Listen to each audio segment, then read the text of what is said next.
এসে আমাদের দেশের ছেলেমেয়েদের চাকরি খাচ্ছে। ডক্টর রাজীব বিশ্বাস উনি টিএমসি থেকে টিকিটটা পেলেন কি করে? যে মমতা পেতনির সামনে যখন ডাক্তাররা বৈঠক করলো, মোল্লা মোল্লা ভাই ভাই, কোন মোল্লা ভাবে হিন্দুদের ভাই ভাই? কোন আমাদের পেটে লাথি মেরেছে, টিচারদের পেটে।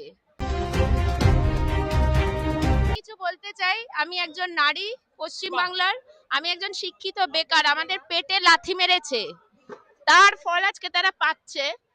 আজ আমাদের পেটে লাথি মেরেছে, টিচারদের পেটে। আমি একজন শিক্ষক, আমি একজন বেকার শিক্ষক, ঠিক আছে? আমি যাদবপুর ইউনিভার্সিটি থেকে বিএসসি এমএসসি করা, পাশ করা। আমি হলাম রিসার্চ করেছি 7 বছর, পিএইচডি করেছি।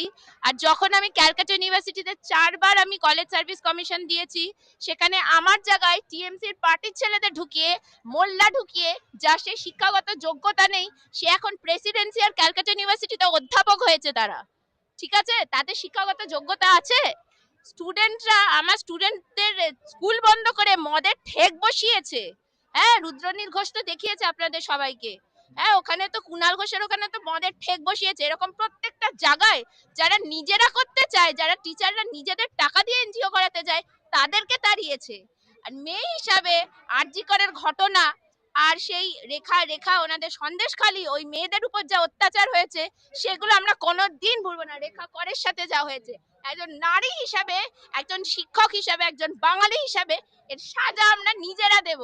আমাদেরকে শুধু সরকার আমাদের সুরক্ষা দিক, আমাদের সেই সাপোর্টটা দিক, টাকা পয়সা দিক। আমরা কেউ পলিটিশিয়ান হতে আসিনি। আমি যাদবপুর ইউনিভার্সিটিতে যখন আমি যখন 5টা বছর ছিলাম, এসএফআই কে আমরা ঢুকতে দিইনি। আমরা সায়েন্স আর ইঞ্জিনিয়ারিং এর ছেলে মেয়েরা, তারা আর্টসে গিয়ে এসএফআই করে মরতো। শালা লিবারান্ড গান্ডু, শালা এসএফআই, শালা এসএফআই করবে ওরা। হ্যাঁ, মোল্লা মোল্লা ভাই ভাই, কোন মোল্লা ভাবে হিন্দুদের ভাই ভাই? কোন মোল্লা কি বলবে আজকে যে আমার হিন্দু ভাই? তারা তারা আমাদের চাকরি খাচ্ছে, বাংলাদেশ থেকে এসে আমাদের দেশের ছেলে মেয়েদের চাকরি খাচ্ছে। শালা এখানে নষ্ট করে দিচ্ছে, বিজনেস নিয়ে নিচ্ছে। তাদেরকে আমরা মাথায় তুলে নাচবো? অনুপ্রবেশকারীদের নিয়ে কি মাথায় তুলে নাচবো আমরা? শালা চোর চোর চোর, ডাইনি বুড়ি, শালা মরে মরে ওরা। ওকে ডাইনি বলা হয় কেন জানেন? কারণ ডাইনি হচ্ছে, পেতনি হচ্ছে এমন যে মরেও আপনার ঘাড়ে চেড়ে ঘুরবে। আপনি আজকে ওকে মারবেন, ওই মা বোনেদের খড়গ নিয়ে, ওই যে ছিল না মা চণ্ডী, সে হচ্ছে চন্ডমুন্ডকে বধ করে, সে রক্ত পড়লে আবার 10টা রাক্ষস হবে। একে মুন্ডপাত করে তাদের রক্ত কালেক্ট করে রাখতে হবে, নাহলে না আরো 10টা ওরকম বেরোবে চোর। সুতরাং চোর সরকার গেছে, চোর সরকার লুকিয়ে আছে। তারা বাংলাদেশের সাথে এখন যুক্ত হয়ে ভাবছে যে কি করে এখানে রায়ট করা যায়। বাঙালিরা যারা করতে চাইছে উন্নয়ন, তাদের পিছনে কি করে কাঠি করব, বাস করব, সেই হিসাবে রয়েছে। শিক্ষক, ডাক্তার, আমরা কি পলিটিক্স করতে এসেছি এখানে? আমরা এখানে বাংলার উন্নয়ন করতে এসেছিলাম, আমরা ছাত্র পড়াতে এসেছি।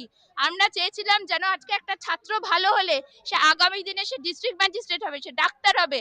আমরা শিক্ষাটা দিতে চেয়েছিলাম, আমাদের শিক্ষা পর্যন্ত না দিতে দিয়েছে, না আমাদের চাকরি তো দিতে, পেটে লাথি মেরেছে। আমরা নিজেরা যারা নিজেদের পয়সায় করতে চাইছি, আমাদেরকেও করতে দেয়নি।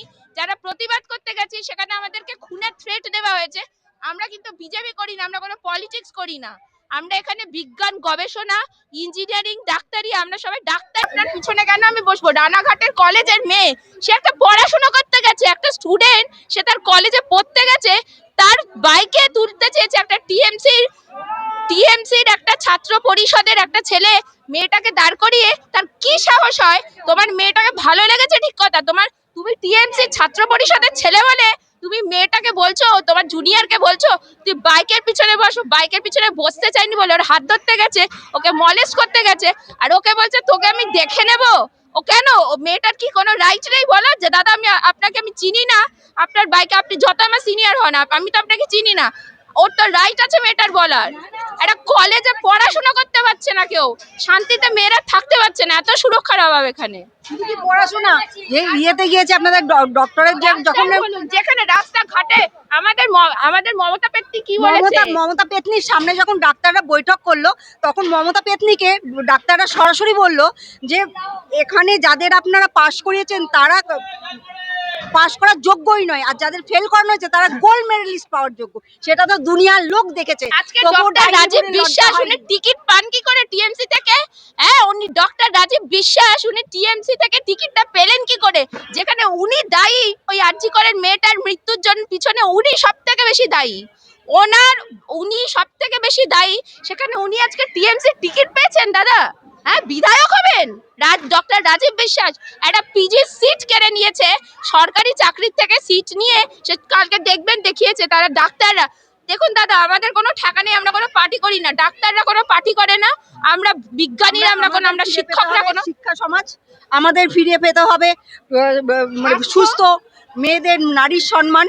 আমাদের যেখানে শিক্ষা নেই, যেখানে স্বাস্থ্য অবস্থায় হেলে পড়েছে, যেখানে সবচেয়ে নিরাপত্তা দেওয়ার যে জায়গাটা, যে পুলিশ কর্তারা তারা পর্যন্ত চটিচাটা হয়ে গেছে, এটা হলো আমাদের সবচেয়ে বেশি দুঃখের। তবে এমনও পুলিশ আছে যারা আমাদের বলে, দিদি আমাদের হাত পা বাঁধা, আমরা যদি না করি তো আমাদের উড়িয়ে দেবে, আমরা পৃথিবীতে থাকুন, আমরা বাধ্য হয়ে করছি, আমরা নিজেরা স্বেচ্ছাই করছি না, আমাদের ক্ষমা করবেন, এমনও অনেক পুলিশ সবসময় বলতে থাকছে। তো যেখানে এখন সেম পুলিশ কাজ করবে, এখন সেম পুলিশ আনন্দে নাচছে, তারা ডাইনি বুড়ি বিদায় গেছে বলে নাচছে। আজ থেকে রাম রাজ্য প্রতিষ্ঠা হলো, আজকের থেকে রাম রাজ্য প্রতিষ্ঠা হলো। জয় জয় শ্রীরাম। সেই আনন্দটা আবার ফিরে এসেছে যে না, আবার আমাদের শিক্ষা ব্যবস্থা, স্বাস্থ্য ব্যবস্থা, শাসন ব্যবস্থা সব আমরা ফিরে পাবো। এটা আমাদের সবচেয়ে বড় পার্টি। আমি কোনোদিন কোনো পার্টিতে যাইনি, আজ আমি ঘরে টিকতে পারছিলাম না, তো ফের আমি এই মাঠে চলে এলাম। আমি জীবনে কোনোদিন কোনো পার্টি করি। दोस्तों देखिए, एक महिला होके महिला से सुनने बताइए, एक महिला होके भी महिला का दर्द नहीं समझा।